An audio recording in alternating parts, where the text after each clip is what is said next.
If you remember where we left off, the Minutemen and American colonists had chased the British soldiers all the way back to the city of Boston. I think that the British soldiers now realized that these Americans were not going to go away. Today, we're going to learn about the next major battle in the Revolutionary War, and it was called the Battle of Bunker Hill. It happened in mid-June. William Prescott, an American soldier, led 1,200 patriots up to the top of Breed's Hill. This hill was actually next to Bunker Hill. And kind of a funny story here, even though it's called the Battle of Bunker Hill, it was actually the Battle of Breed's Hill. When they wrote this down and showed it on a map, the person who wrote it down put the wrong name in it. But since then, we've always known it as the Battle of Bunker Hill, even though it happened on Breed's Hill. So let's talk about Breed's Hill and why it was so important. Breed's Hill overlooked the city of Boston. It was a hill that you could see out into the harbor, you could see down into the city, and it was a great place that you could see what was happening down below you. The Americans thought if they could control this hill, that they would be able to fire down on the British and then eventually force them to leave the harbor. So at night, they decided to build a fort out of earthen logs. So all 1,200 of them went quietly to the top of the hill in the darkness.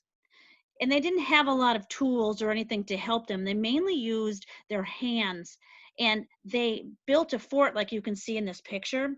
They built up a wall of dirt and logs and rocks. So it wasn't like a wooden fort, it was an earthen fort, which means they used the soil and the rocks and the trees to build a wall at the top of the hill that would be in between them and the British soldiers. It was a lot of work, as you can imagine. There were a lot of men, but it was hard work to build that wall up. Well, the next morning, the British looked at the top of the hill and they were totally surprised. They had no idea that the Americans had gotten to the top of the hill and had made that fort. So they began to prepare to attack. Now look at the difference in numbers. There were 2,000 redcoat soldiers ready to go, and there were only 1,200 patriots on the top of that hill. There's a couple of pictures here, as you can see. This first picture here, this is what it looked like, the earthen wall that went around the top of the hill. And the soldiers then were able to stand behind it. And the earthen wall then would protect them from any musket bullets that were shot at them. On the other hand, over here were the British soldiers. Now, I want you to remember back then how they fought. They fought really close, where you could almost be hand-to-hand combat at some points. Remember that our men didn't have uniforms. We really weren't an army yet. We had guns that were more used for hunting, like musket guns. And once you fired a bullet, you had to reload your musket. And that took time before you could put another bullet in to shoot off. The British, if you look on their pictures, their guns were very different. They were made for war. They also were able to shoot bullets, but they had the spears at the end of the guns that were used like bayonets. If they didn't have time to load a bullet, they could always use the end of their muskets in hand-to-hand combat. And how they fought was the British would all stand in a line, and the first line would march forward, and they could keep marching. If they were shot and killed, the next line would step over them, and the next line would come, and they would keep coming in waves up the top of the hill. Well, the Patriots were tired from being up all night working on the fort. Imagine, you didn't get any sleep at all, and you really used a lot of muscle, a lot of hard work to build that fort. They were tired. And the strong British were coming up the hill to fight them. Another problem that the Patriots had is they didn't have a huge supply of ammunition. They didn't have a lot of backup ammunition for this battle. So Prescott, as you can see in this picture here, stood on top of that earthen fort, and he told the men behind him, "Don't fire until you see the whites of their eyes."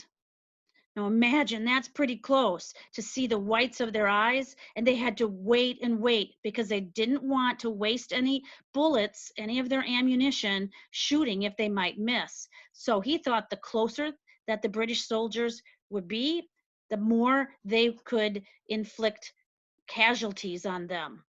So this picture down here shows the British soldiers marching in waves coming up the hill.